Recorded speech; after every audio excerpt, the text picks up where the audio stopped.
Welcome, impactful parents. Today we're going to be talking about putting the children first when considering a divorce.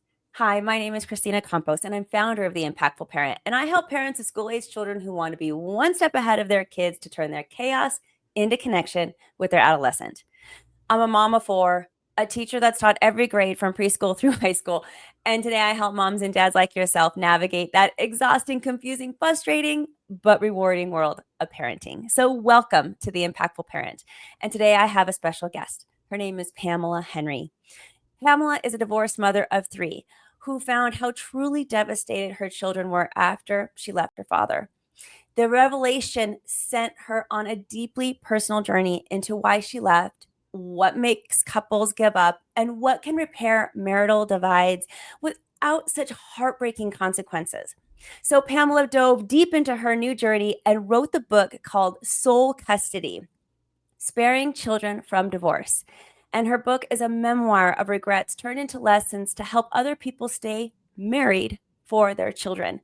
And I'm happy to have Pamela on the Impactful Parent stage today to discuss the crossroads people find themselves in when considering divorce and to find out her insights for repairing damage and keeping the children first. So thank you for being here today, Pamela.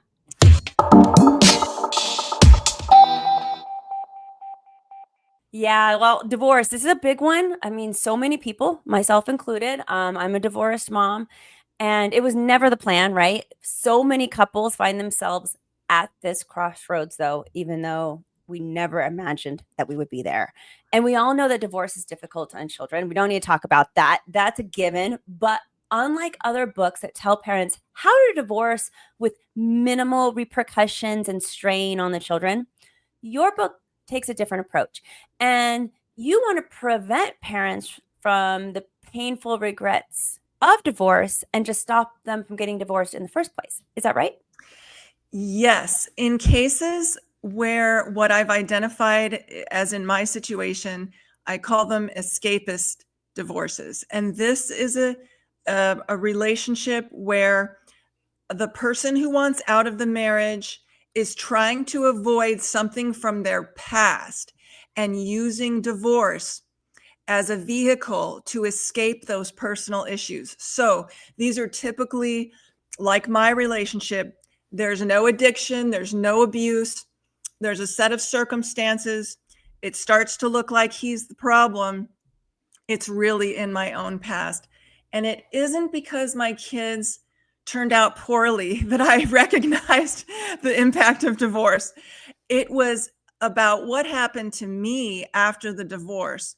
It was 5 whole years after the divorce before I started to fully regret what I did and go back and try to piece together what went wrong, why I made the decisions I made, and what this information could be useful for now, because hindsight is only good for someone else's life. It wouldn't be necessarily, change things for me, but it could for other people. So I wrote the book as if I was writing to myself back then of everything I wished I had been told now that I had been 16 years divorced after being 16 years married.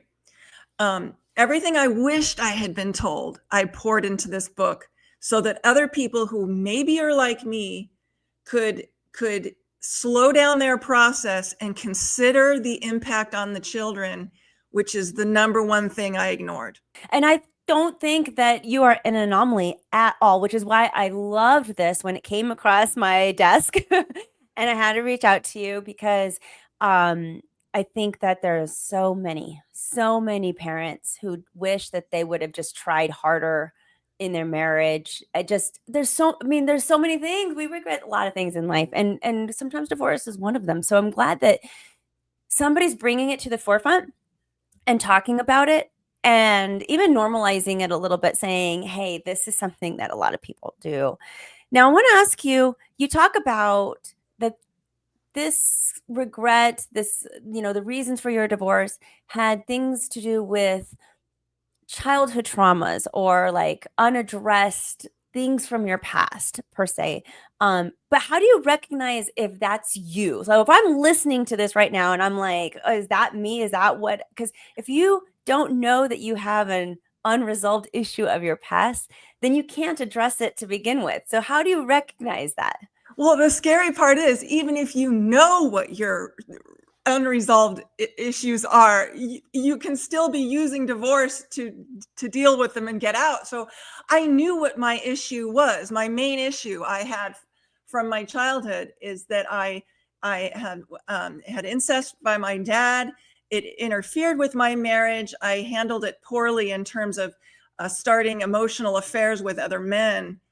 And what happened is, even though I knew I was being driven by my childhood, trauma, I still sacrificed the marriage to avoid dealing with what that issue meant in my marriage, because the affairs allowed me to escape from the reality of the painful reality that my dad was in the way of my marriage. And I knew this, and I thought by confronting him it would help me. But he totally disowned me after I confronted him. And I didn't realize then that I passed on that rejection to my husband. And this is all separate from what it has to do with my kids. So what I wish somebody had said was,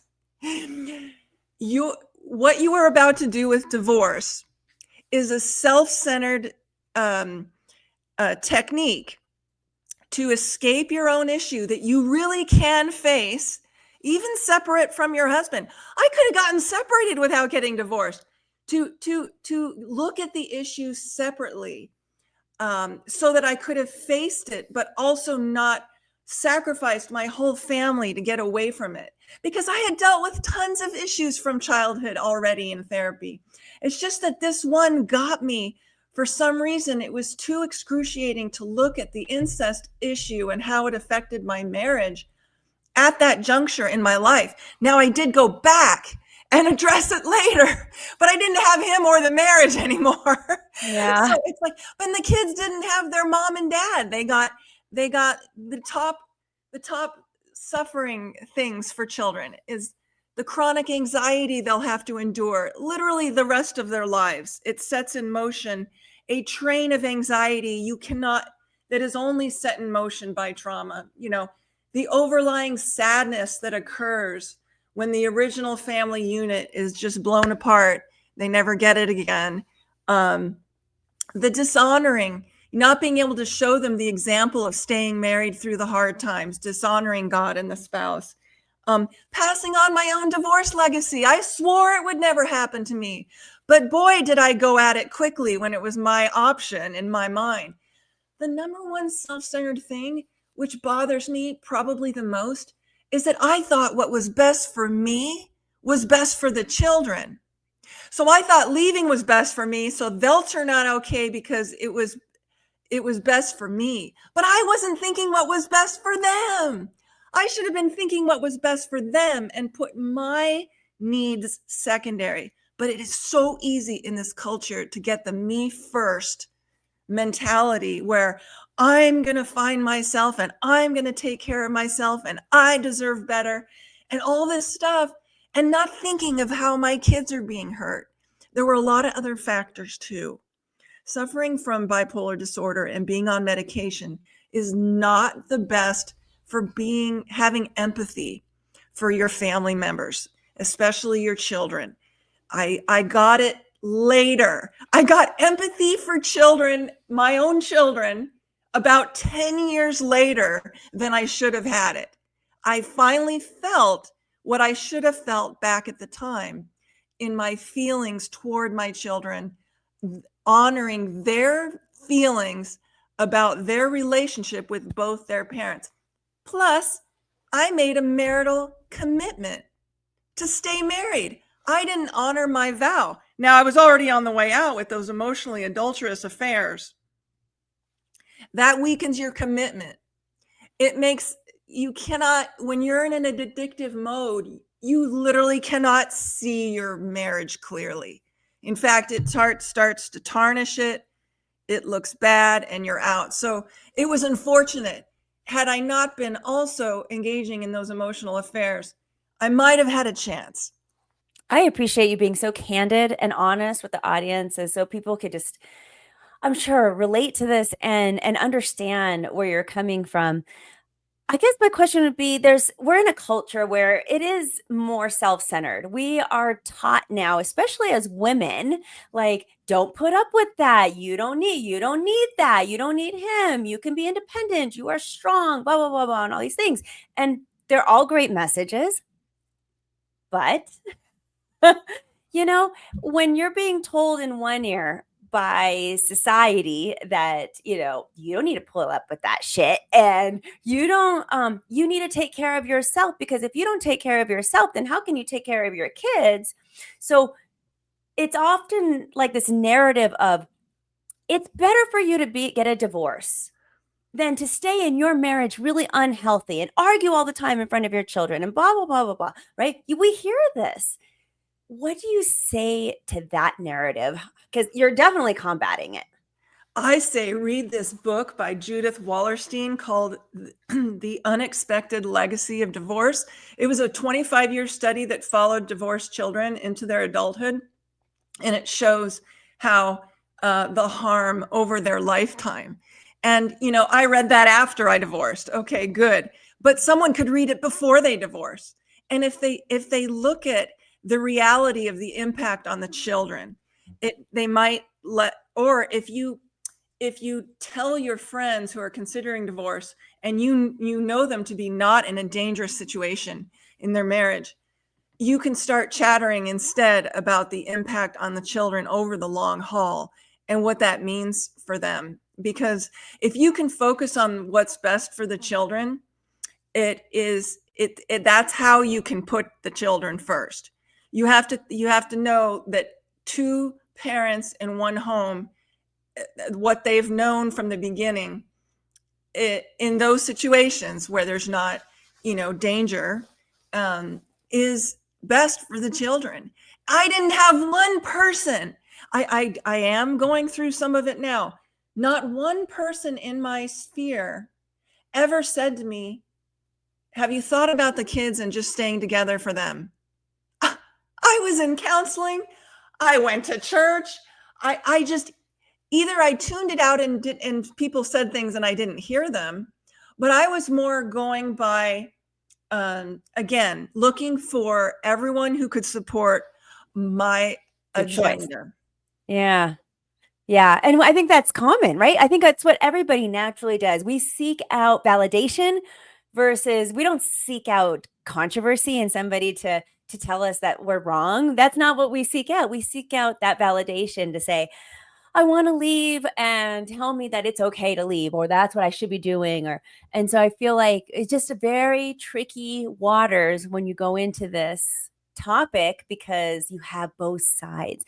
Now, you talk a little bit in your book about regret. What do you see or say are parents' biggest regrets? Okay, if you like, I've not met anyone who divorced that didn't regret something about the divorce impact on their children. They may say, "Oh, I don't regret not being with them, but I sure regret the halftime I got with my kids from age 1 forward." Why, as a divorcing woman, would I not calculate that the 1-year-old in my arms, I was now going to lose half her childhood for 17 years by having 50-50 custody? And that's 50-50 custody. I mean, what if it was partial custody or even less? I mean, at best, with both parents, you'll get 50-50 custody. So I cut the time in half of my mothering. I cut in half the time they would then spend for the rest of their childhoods with their father. And I cut in half his time with his kids for the rest of their childhoods. Did I think of that 1 minute? Never, not for 5 whole years after the divorce. When this hindsight hit me, it was really hard, because I had religious experiences around it, understanding how it was, how it was, oppositional to God. I mean, I really went through the ringer. And even since I wrote the book, I have learned things that I wish I put in the book just from writing the book. Let me give you an example. I went into the marriage with a faulty commitment, and I didn't know it till after I wrote the book. In the book, I write about how when I was 15 and had sex for the first time with my first boyfriend, we vowed to each other that if we were married to other people in the future, we could get together still and it wouldn't be adultery because we decided it when we were 15. Can you believe that's the first person I went to after I announced my divorce? I mean, I went in with the idea that adultery was going to be okay. I also went into the marriage with this insane ceremony I did in psychotherapy. The therapist had me to get childhood divorce out of my system and be ready to marry my fiance. She had me walk around him 3 times in counseling and say, I divorce you, I divorce you, I divorce you, as if I could divorce him ahead of time so that I wouldn't do it when we were married.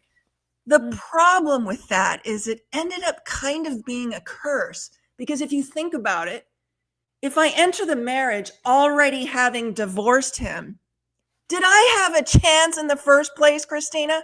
Yeah. I'm thinking, what? So I really backed up after I wrote the book and thought, whoa, it isn't even just the regrets. It's what I went into the marriage with in the first place, thinking it was perfectly spiritual and wonderful and sacred. I was already planning adultery, and I already had divorced him before I even said I do. Are there stories of our listeners in their past? Do they have pre-existing contracts right now with people that are alive in the world that could be undermining their marriage? There's so much work you can do on what you bring to the table of marriage before you throw your spouse and the children under the bus. I'm going to stop you right there, because that statement is so true in my beliefs also. And I just want people to hear it again, that there is so much that you can do inside yourself before you even get there. And I want people to explore that, because divorce is such a big deal, whether they choose it or not, because that's not here nor there for me. I love hearing about your story. I don't want people to get divorced. I'm divorced too. I wouldn't want that for anybody else. So I love the idea of trying for people to stay together, for not even just for the children. I think people should stay together for themselves. However, there's so much work that can still be done. And I just want to reiterate that, because this is so powerful message. And I think that's where people get stuck. They think I hit a wall. I'm done. There's nothing else I can do. I'm so, he's stuck. I'm stuck. Worse, this. And then you get that narrative from the outside that's saying, you can't yell in front of the kids. This isn't healthy for them. You need a divorce because that's healthier than this turmoil you're putting them in the middle of. When you start hearing all this noise in divorce, I mean, it makes you want to scream. You're already confused, emotional, exhausted. Tired. Everybody's exhausted in the middle of divorce. You're already so of everything. You're like all of the, I like to call it the ers, where you're tired, you're hungrier, you're lazier, you're harder worked. It's all the ers. That's what divorce does. And you get this narrative and you get so lost in all of it. And so if anybody is hearing this right now, I just want you to just hear me say, I know you're lost in all of it. This whirlwind of what's happening in you, around you, outside, and it is very difficult to know what to do. All the choices we have, it almost, like when I look back now, the times when I could not see a way out or an option or an alternative to divorce, that was a moment when God could have worked in my life if I had waited. I just needed to wait for the grace. The fact that you can't see a way out means that God is going to make a way. But I didn't have that kind of faith at the time. I have the kind of faith now that would help me stay married, but I didn't have that kind of faith back then. And even if I had used the children to just say, no, we need to just stay married for the children, I would have come around eventually, like I did, separately, divorced, to see that it was also good for me to have stayed. I would have faced myself. So I would have and saved the marriage and not injured the spouse. That was really hard. When you divorce, when you're the one who divorces, you will carry a lifelong burden of that harm that you inflicted on your children and that spouse by your actions. Regardless of how legitimate you think it is, you're still the one that initiated it. Which brings to mind, for anyone who is listening, who is being divorced upon, I whispered one day to my children's father, I wish you just didn't sign the papers, because if you wait, there's still a chance that a breakthrough could happen with the person who is psychologically damaged trying to escape the marriage.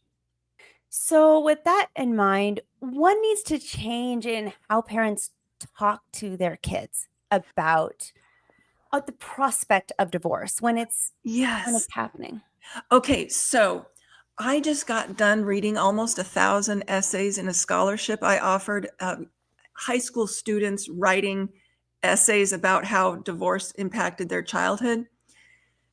The common thread among all of them is that the parents talked about wanting to divorce, and it was an issue before it even was an issue. So we don't want to talk to our kids about the prospects of divorce.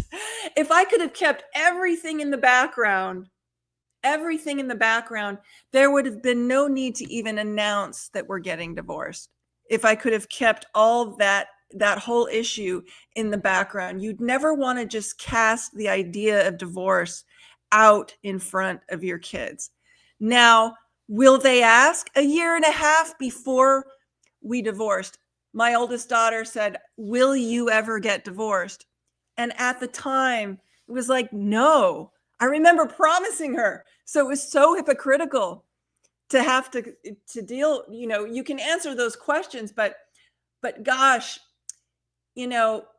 once you tell them you're divorcing, that's it. Once you talking about those issues in front of the children isn't necessary. Yes, they pick up on things going wrong, but that doesn't mean you have to say we are getting divorced prematurely. You definitely don't want to say we're thinking about getting divorced and bring them into the middle of all of it. So there's lots of things to protect them from the prospect, to handle it in the background as best you can. They may know something's going on, but to involve the children in the process of considering divorce is unfair because it isn't about them, even though it will affect them. So, what strategies and approaches could help people decide against getting divorced then? So what I'm thinking is the things when I thought what I wished I had in place, I wished I had religious support. I wished I had gone the support I have now. I wished I had a strong married couple to go through. I don't know one married couple that wishes they got divorced when they wanted to.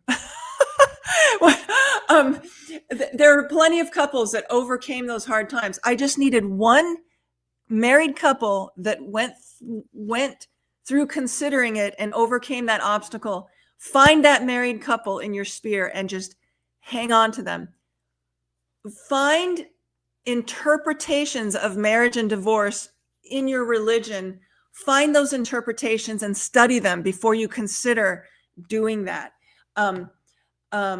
And also, what's really helpful? I know this sounds strange. If you were to just visit once a divorce support group while you're still married, I guarantee you would walk away thinking, that is just not for me. Because the depth of the pain that you feel in a divorce support group would be enough to deter you from divorce for at least 10 years. Strategies would be really taking your time and looking at the alternatives. How can I give myself space without divorcing? Why did separation never occur to me? Because I wanted to be completely cut off from myself. Those are great, great advice. I actually love that divorce support group one because yes, that you don't realize what it's like on the other side. It's just like anything else in our lives where we think that the other side is greener. And then when you get there, you obviously realize that it's not. But to visit that side with a support group to get a glimpse of what that's going to look like could be a very powerful motivator in so many ways.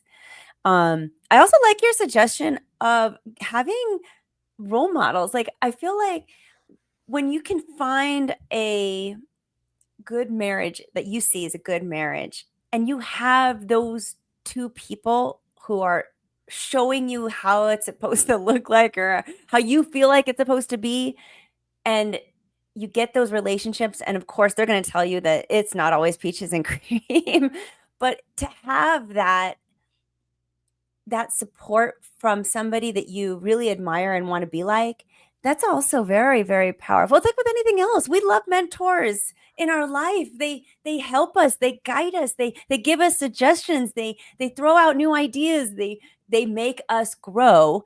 And from the big theme of what I'm hearing you say in throughout this whole episode is you needed to grow within yourself to stay in your marriage, but you just didn't want to face that painful growth because growth sucks. Growth, we hate growth. growth, growth hurts. It's hard. It's time consuming. It's exhausting. And when you don't want to face it, sometimes you need a mentor to give you that push to Yes, say, yes. you And can maybe do they would this. have said to me, don't you want to be an example to your children of when it gets really hard, how you don't abandon yourself and your family? Oh, Because that's by beautiful. divorcing, I was giving them the example of when it gets tough, you just leave. Mm. And that's what I was going to end up showing them, by not staying. And so I didn't think of that one time either. That what kind of example am I giving? But again, I didn't quite know the extent of what I was trying to get away from. You know, you can only. It's like my middle daughter said to me recently. She's studying to be a school counselor now. She goes, "Mom, don't you think that you did the best you could at the time?" And I always like that reason, but it doesn't hold a lot of weight because when you look back and you see what you could have done better, then to me, that's the message that you want to hold to is that this is what I could have done instead. And to see the alternative is, oh, there really was a way to work harder. There was a way to do it better. There was definitely a way to get married better, even without those two pre existing things going into it. And so when you start to see, it's very healing. It's not like you live with the regrets. When you go back and see what you would have done differently, it's actually really healing. It's part of the healing process. This is such a powerful episode. I know there's going to be people out there who are listening to us right now and going, I just can't. I can't stay in, or it's ridiculous. You can't yell in front of the kids, and that is so detrimental to children. And there is this other side that I know so many people are going to honestly stick up for. Like, they will say, again, looking for self, that affirmation for the choice that you make, right? Um, but I'm so glad to have this conversation and to have the affirmation for the other choice of really trying to stick with it and staying. And I don't think we have that conversation enough. For me personally, as the host of this podcast, I'm I'm divorced, so I get it and I see both sides. I I do. And you do have to do what is best for you. But there is a lot of narrative on the just separate side. And it's refreshing to hear this try harder side. This you can do it, you can dig deep, and you can stick with it side, which I just don't think a lot of people hear very often. So, whether whoever's listening to this and whatever message they're getting from it, whether they agree with this or not, you know, now that you've written this book, what's the one thing that you wish divorced parents thought more carefully about before deciding to pursue their divorce? I think it's the impact on the children, how much it hurts children. Because now I thought I had an advantage because I came from divorce, but that actually made me more desensitized, because not only was I desensitized to the impact of divorce on me, but then I was desensitized to the impact of divorce on my children as a result of that. And Ooh, so okay. it's just how deeply it wounds the children. And in exploring that, you can look online everywhere under that topic. Do you know, when I Googled one day, how to file for divorce, 29,000 requests came up. The same number came up, the impact on children. The same number of people Googled the impact on children. So they are worried about it, but I don't know that they know enough about the impact on children, enough to deter them from it. My whole book is about the sadness that it is on the children. It really has it's the sadness and the anxiety that then shapes who they are from that moment forward, because it's a trauma. And even a study that says that children of divorce will live 4 years less long than children from intact families. That's how deeply they're affected in divorce. And if I knew at the time what the marriage meant to children, if I thought about it in the context of what marriage means to God and my children, they're the same.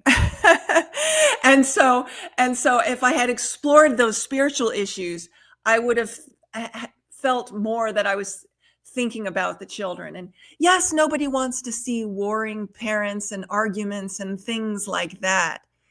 But the worst day married, it pales in comparison to the best day divorced. I don't know if I said that right.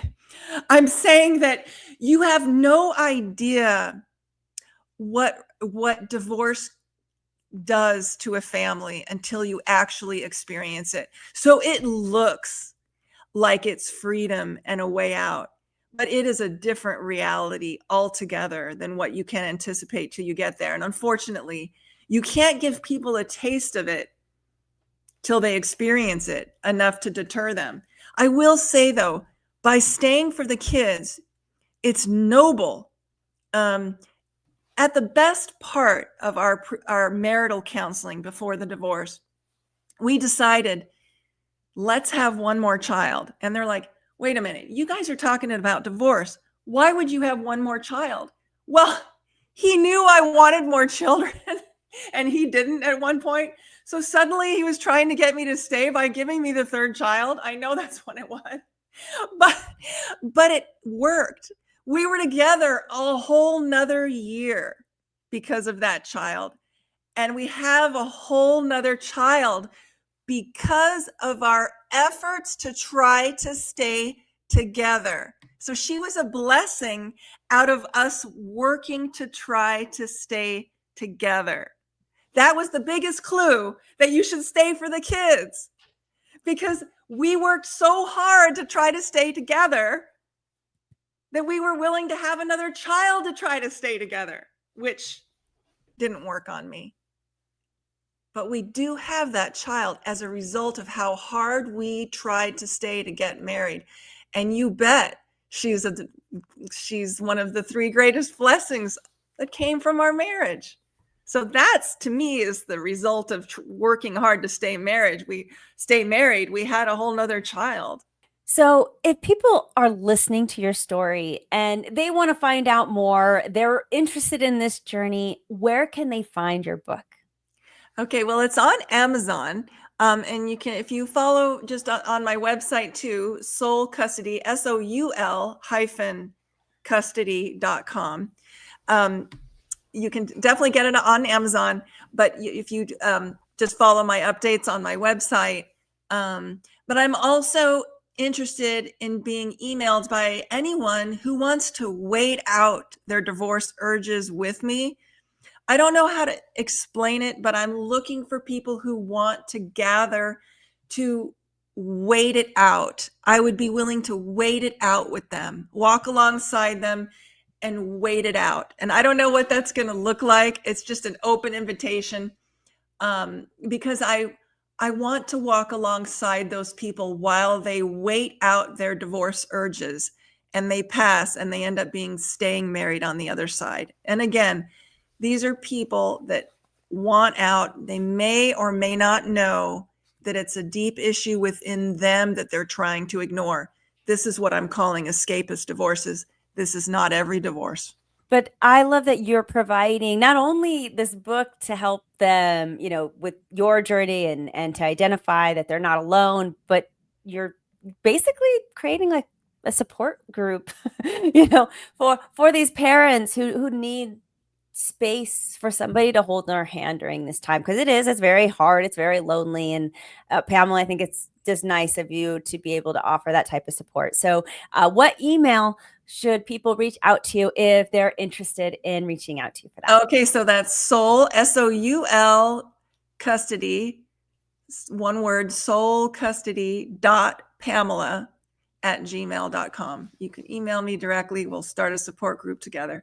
But I really, really want to develop that over time. I don't care how long it takes. As soon as I get one person that I can walk alongside them and help them through, just wait it out. I'm giving myself what I wish someone had given me, just a hand to hold, to just help me wait it out, because I would have gotten it. I would have gotten it and stayed married as well. I'm glad you decided to be here today. Begin your Impactful Parent journey by downloading the Impactful Parent app. The Impactful Parent app is free so that you can carry help, tips, and parenting resources right in your pocket. Discover answers to your parenting questions and download the app today because it's free. So just go to your phone's app store and discover how you can step up your parenting game and become a more impactful parent. Also, remember that this episode is just a small part of what the Impactful Parent offers. Also available are online courses, parent support groups, coaching services, and of course, the app. So go to theimpactfulparent.com to find out more. But until next time, you got this, parents. I'm just here to help.